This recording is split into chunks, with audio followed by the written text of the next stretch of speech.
Look, over the weekend, we found out that there was a gay sex tape being flown around Twitter spaces, and it was all over my timeline, of course, because every conservative commentator had to repost this freaking tape. And I was like, okay, it's getting to the point now where are you guys enjoying this tape a little too much? What the frick is going on? It was all over my Twitter space. It turned out a Democratic aide and whoever was on the other side of the aisle, if you know what I mean, filmed a tape having actual sex in the Senate room where they conduct things. And it was just insane. But also, it's the state of our democracy, if you will, if you could say the least, that people are, we were told when Biden came back in power that decency was on the ballot, that he was going to bring back stability. The Bidens are back. America's back on the American stage. Just literally everything that they said they were going to fix, they've made worse, including decency, including morality. As we've had, during the last Pride Festival, they had those people like showing their boobs in front of the White House and all kinds of stuff like that. Now we have a gay sex tape. It was funny too. I was asking some of my liberal friends. I was like, I just found out there was a sex tape on Friday. And the first thing they went and said, was it Lauren Boebert? See? And this is just a perfect example of the media is not your friend.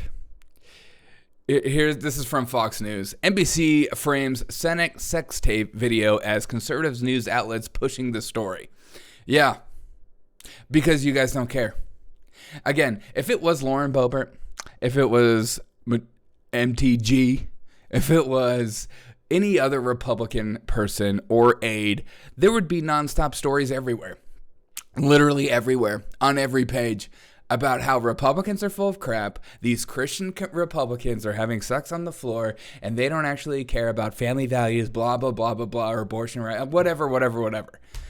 Like, it would be everywhere, and it would be talked about all the time. It would be brought up probably in debates. It would be like the first question, do you think it's proper and okay to have sex on the Senate floor?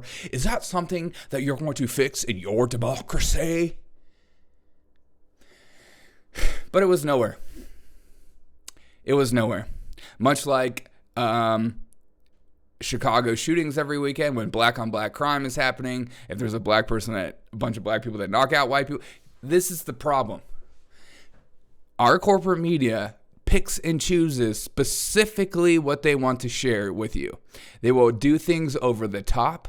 They will take a tiny story and make it out to be this huge mountain instead of it's just tiny, not even a molehill, an anthill. They will take any story. They will take a kid that puts black face paint on his face to get excited for a football game like every other fan does, and they will make it out to be blackface. Are you following what I'm trying to say? The reason this story isn't everywhere as it probably should be, also, it's gross. I don't even care. I don't even want to know. I just assume.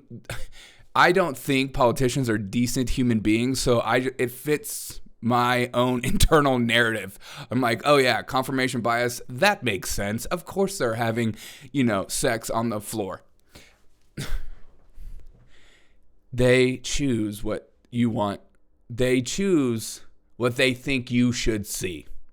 Always. They're not sharing the truth. Keep that in mind with everything you do. Again, it's not even oh my God, Derek is like so anti-gay. It's like, it's not even about that. It's about the fact that if this was a Republican, if this was two straight people for one, it's not straight people, it would be everywhere. Because it would be a bigger deal.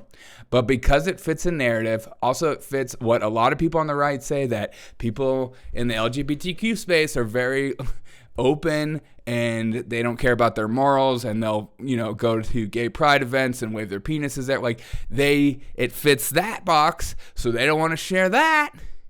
Oh, no, we don't want to bring about the stigma to our community.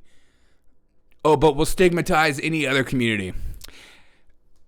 the media is not your friend. Make sure you find a good podcast like this that is going to share the actual truth and hopefully speak truth to actual power. As always, I am not beholden to anybody but me and God himself, and probably my wife. It's just like maybe just a little bit.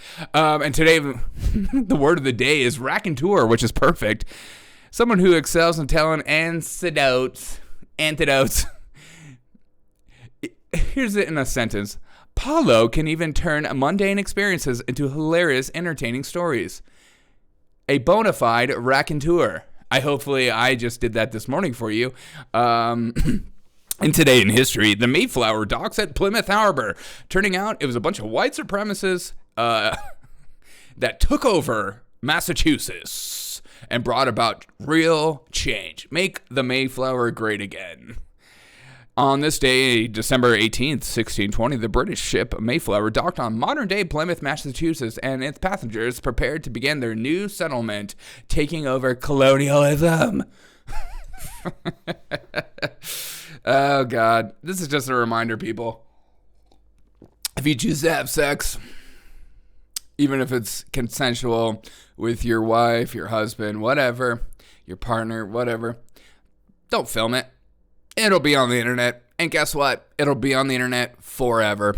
Have a wonderful day. And as always, this is the Derek O'Shea Show. Get yourself a nice Zima cup. We will be having a great time over this break. While other podcasts are taking breaks, we're leaning in, if you know what I mean. Okay, bye.